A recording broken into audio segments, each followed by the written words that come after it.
right, folks, eager to get back to this Week 4 matchup. We won't put up a fight.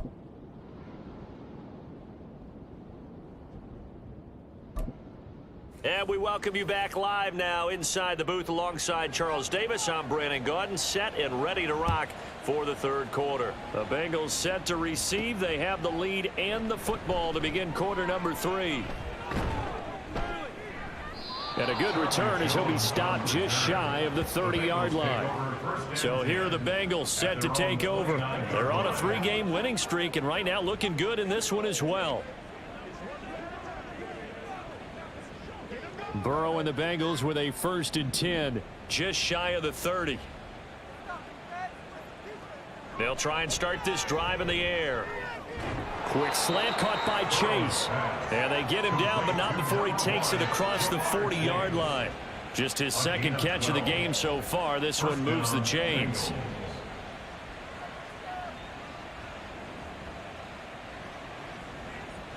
Now Burrow on 1st down. And that one drops down, incomplete. Good coverage there, forced the ball free, and it's 2nd down.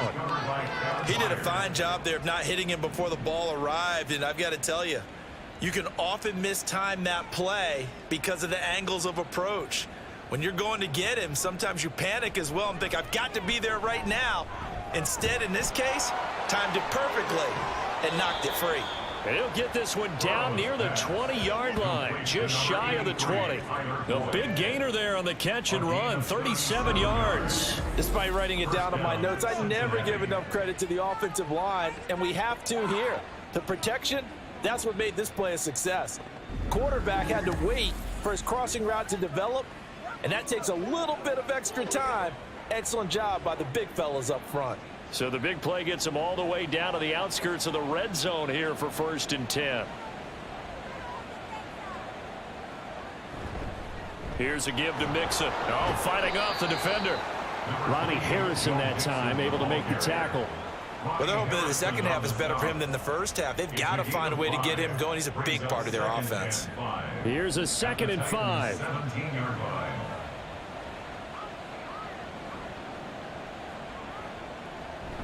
From the gun, a give to Mixon. And he'll take this into the end zone for a Bengal TD. Joe Mixon, his 7th rushing touchdown on the year. And the Bengals take the opening kickoff of the third quarter and drive right down the field to extend their lead. So another touchdown there, and even though we're still just here in the third quarter, kind of hard now to see them giving up this lead. And this is just an offense that's imposing its will right now. You name it, they're able to do it. If you're the play caller, whatever you want to select is there. You want to run it, you want to throw it, pick a play, any play. They're rocking and rolling right now.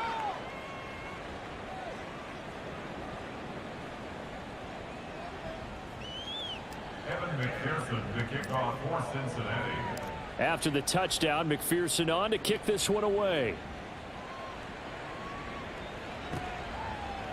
And no run back here for Moore. It's a touchback, and it'll come out to the 25. The Titans offense gears up for their first possession of the second half.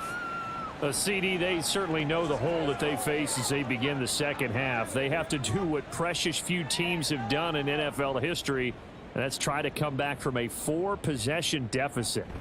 And partner, you know, as that team gathers, they're saying to each other, you never say never, right? Because if you're on an NFL roster, that's how you have to think. You can always come back and win a ball game. And let's face it, we saw a certain Super Bowl, a 25-point lead late, that wasn't enough to put someone away. But that being said, this task is near impossible. Let's face it. And bottom line is, it officially becomes impossible if this possession is an empty one. It's just a gain of a couple there on the scramble, and now it's third down. Out of the gun, Tannehill. He's got his target. That's complete. And he will have a Titans first down as they're able to get the third down conversion. 3 quarters have come and gone. We'll return with more after this. This is the NFL, and it's on EA Sports. Back now in Nashville. A lot of folks starting to make their way to the parking lot. Their guys trail big here to begin quarter number 4. Now a first down throw, Tannehill. Incomplete, but a penalty flag is down in the backfield. Let's get the call. Offense.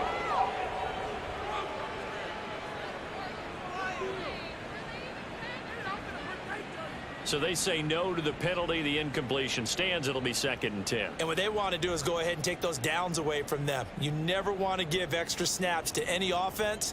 That's how you get hurt. 2nd and 10. Tannehill once more. And he drops it incomplete. And their struggles continue here. I think this one offensively, this is one where you just say, let's move on. Let's not even watch the game tapes from this one. Yeah, you might just want to throw it in the trash, act like it was never there in the first place. Yeah, just say we're good. I actually have heard of a coach in the past who took his... And he'll be taken down by the Bengal pressure. There for the sack, B.J. Hill. Well, I wish his staff luck as they try to find positives about this performance by their offense as we move through the early part of the fourth quarter. That sack, the latest example. Down by a boatload, this offense simply can't keep up, and the quarterback is still taking hits. I'd get the backups in there if it were me. All right, they're going to try and keep hope alive here on 4th down. They're going for it. They snap it to Tannehill.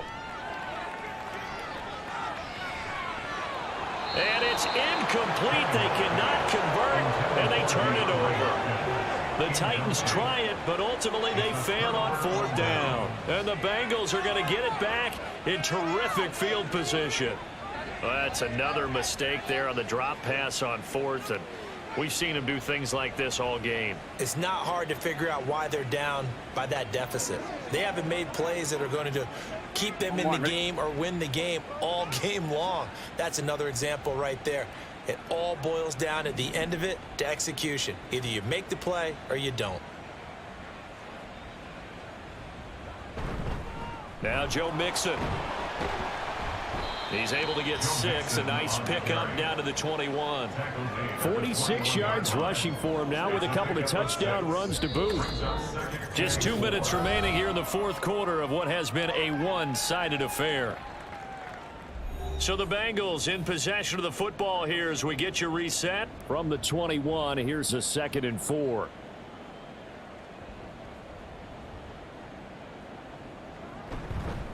A handoff to Mixon, and a couple of yards as they move it from the 21 to the 19. I like the call there because that was one to take time off the clock and get them closer to getting out of here with a W. In the mind of the play caller, all you want to hear is tick, tick, tick.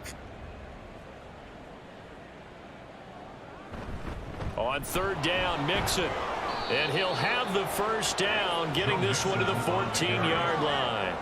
And 5 yards on the play there as the drive will continue. Well, partner, none of these runs individually have added up to a whole lot. Now 3 plays, all 3 short runs, but together a first down. Yeah, it's amazing how the narrative changes when you string them together. Now it's Mixon running right. And he will get into the end zone. It's another touchdown. This thing is ugly. Starting to really smell a 4-0 start right now. You can't ask for a better first quarter of the season than that. And you're not supposed to look ahead, but guess what? You're going to? They have to. Because when you get to if you get to 4-0, you're not just thinking playoffs now. You're thinking about, okay, this team has the capabilities of winning a Super Bowl. They could very well be the best team in the NFL at this moment. I think they played the best. I mean, there have been a few hiccups offensively and defensively, but probably the best team we've seen, right? And has the ability to get better. Evan McPherson to kick off for Cincinnati. After the touchdown, McPherson on to kick this one away. And Moore, he's going to sit on this one, and the drive will begin at the 25-yard line. Tennessee offense set to go again. At this point, partner, things looking pretty bleak. They still haven't scored here in the 4th quarter, facing the big deficit. What silver linings, what can they look to do here offensively? You know, it's funny. I talked about this with a coach in the offseason and kind of had this scenario, like what feels good to you and what feels good to your team. You're down big. You really have like one possession left, and you're trying to put points on the board that don't matter. But do they? And he told me they actually do matter. And in this situation, he's going to try and run the best offense he can run to have at least a little bit of confidence to take away from that game. So right now, they're going to try their best to get something up on the board and not get shut out.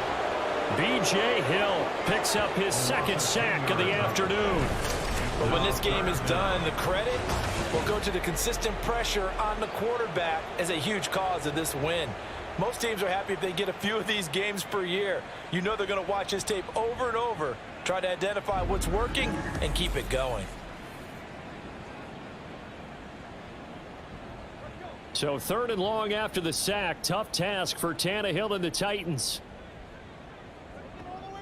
They'll look to throw here. And now he lost the football. Tannehill loses it. Oh, and one of the linemen on the other side has got it. And they take over already 5 yards deep into the red zone at the 15-yard line. As they say, this game hasn't exactly been one for the books. I mean, we're into the 4th quarter here, and now this happens, another turnover. Not one that they're going to hold up and say, yeah, this has been a banner day. Absolutely. Still sitting on 0. The Bengals getting set to go. Well, they don't need to score here, that's for sure. They could just kneel it. They've got the huge lead late 4th quarter, but we'll see how they're feeling, Charles. Yeah, we all know people out there who like to use every second of the clock, no matter what the score. And we know they don't need the points. They've scored in abundance already. Let's find out how they want to finish this ball game. And he can't quite get there. Tackled down at the 1. Now the Bengals going to use the first of their timeouts. It's just their first. They've got 2 more to use here in the final stages.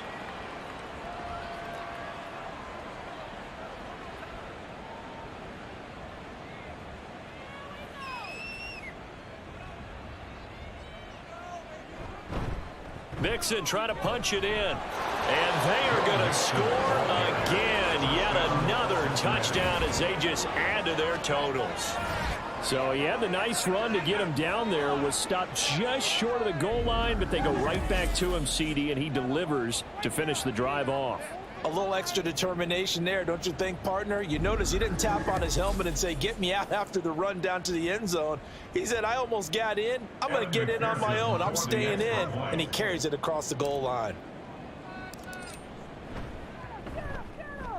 Extra point by McPherson, up and good. And it is 42-0. 42. Titans, nothing. Kevin McPherson to kick off for Cincinnati. After the touchdown, McPherson on to kick this one away. And they're going to mark that where it went out of bounds. So really good starting field position up past the 40-yard line. So now the possession will begin at the 35 after the errant kickoff. Well, that's certainly one way to avoid a dangerous kick returner, I suppose. But you are giving up extra yardage, that's for sure. Because if you put it out of the end zone, they start at the 25. So at a minimum, you're giving up 10 yards to the offense. Meanwhile, Tannehill's throw is on target to Burks. 17 yards on that play for the Titans. Offense for them has been at a premium. You wonder where plays like that have been all game long. They're thinking the exact same thing themselves, but they're also looking forward now because now these plays are really for next week, trying to get some momentum going. Tannehill's throw pulled in by Hopkins. And he's going to get this one down to the edge of the red zone. That's good for a Tennessee touchdown. So this one in the win column now for the Cincinnati Bengals. And I tell you what, Charles, this might be about as good as it gets. They were incredible. Yeah, offense was in fine form. The defense threw the shutout at them. I think they worked in concert together. What I like about the offense was they held the ball pretty well. You know, time of possession, exactly what they were looking for.